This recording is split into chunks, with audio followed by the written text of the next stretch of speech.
I had him winning the fight until he got caught, and it just goes to show you that anything can happen. And one of the coolest things that Lyoto said to me after the fight is that he really truly feels like a complete fighter now. He knows what it's like to win. He knows what it's like to be a champ, and now he knows what it's like to lose. So it's going to make him a better fighter, a better person, and I can guarantee you he's going to come back as the best fighter you've ever seen. This is only improved. So does that, in a sense, alleviate a lot of pressure? I know a lot of undefeated fighters say it's something that gets banged in their head over and over. It kind of alleviates some pressure with the loss, and some people even say losing is the best thing that could have ever happened. Does it fall under that category?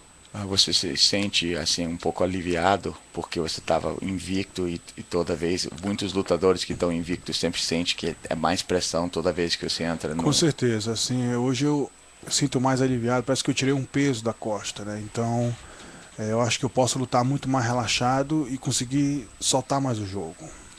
Yeah, he says that he feels like there's a huge weight off of his back, weight off his chest. He said that he feels that he could be a lot more relaxed, go in there and do that. He doesn't have that pressure. He's, every time, once you start getting up there to, 12, 13, every fight he would say that it was just a little bit more pressure, a little bit more pressure. Whether people think there is or not, there is. It's always, you're always wondering, is this going to be, is this the first? Now it's done with. And there's added responsibilities too when it comes to the media, and I guess representing the promotion as the champion. Right. All that takes away from training or relaxing for your next training session. Totally. All right. Well, we do have some phone. The phones available here if you want to talk to Ed Soares or Lyoto Machida, 702-736-9461 and 9463. You top 15 callers, you know your line. I'm not going to give it out because that's a little special bat line we got for you. Who we got? It goes Joe Montana? Joe Montana. What's going on, Joe Montana? Hey, guys. How you doing? Doing good. How about you? Doing awesome, man. Hey, Ed. Hey, how's it going, man? And Lyoto, how you doing? Good.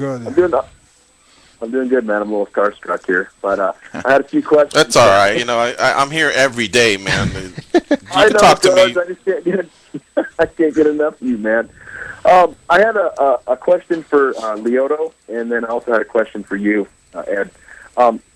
My first question for Lyoto is, can he, and I don't know if it's going to be hard to do through translation, but can you describe the difference between his style of Machida karate as opposed to traditional, or not traditional, but like more modern sport karate? I thought I read somewhere that there was a difference between the two, and I was just kind of curious as to what some of those differences were. Você pode explicar um pouco da diferença do Machida Karatê em comparação com o Karatê tradicional que usa de esporte? O que são as diferenças? Na verdade, o Karatê, Machida Karatê, ele está englobando 3 divisões, né? O Karatê tradicional, que é o Karatê esportivo, o Karatê defesa pessoal, né, e o Karatê por MMA. Entendeu? Então, muitas vezes o Karatê que a gente vê aí só é o Karatê esportivo.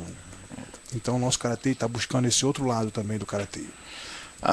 The main difference between Machida karate and traditional karate is that in traditional karate you're pretty much only exploiting the sport karate. With Machida karate, they break it down into 3 separate categories. One of them, of course, is the traditional sport karate. The second is the karate for self-defense, and the third is the karate for mixed martial arts. So he basically tries to incorporate all 3 of those separate areas and that's what all 3 of those together is what makes Machida karate. Right, it's like it branches out from traditional karate. It branches out from traditional karate. It's more an actual practical karate that is applicable to real life fighting instead of sport fighting. That makes sense. Yes, that's very interesting. Well, I just want to say real quick, Lyoto, I'm a big fan of yours. It's an honor to talk to you, and I think that'd be a great idea for those 2 to rematch, him and Rashad to fight Shogun when he gets better. My question for you, Ed, is about Anderson. Uh-huh. I was just curious as to if you can tell us a little bit about some of his, how he's feeling about Chael Sonnen and all his ridiculous remarks and kind of bashing the whole team. And obviously, I'm sure he's pretty fired up about it. But what's his kind of state of mind towards that? And then also, do you think that he'll be let that affect him. Obviously, Chael's trying to get into his head and make him emotional. We all know that. And I wonder if you think that'll affect him, or if he's just going to come out and blast him. Well, And I'll take it off the air, guys. Thank you, Joe, for the call. All right. Anderson's doing great. His training camp is going phenomenal here. He's doing, he's really enjoying it here. He's got a great training camp. As far as Chael talking all the crap that he's talking, I mean, hey, Chael kind of struck a nerve that people are paying attention to. Unfortunately, before he started talking about Anderson, no one really paid attention to Chael. And now that he talks about Anderson, people are paying attention to him. And, God bless him. Good. Keep talking. A lot of people talk about Anderson Silva. A lot of people talk about what they're going to do to him. This isn't the first time, and I'm sure it's not going to be the last time people say what they're going to do to Anderson Silva once they get in the ring. Well, that's great. And before the fight, everyone has a mouth. You can say what you want. But for some strange reason, when the octagon door closes and you're standing across from Anderson Silva, a lot of those things that you're saying kind of go right out the door.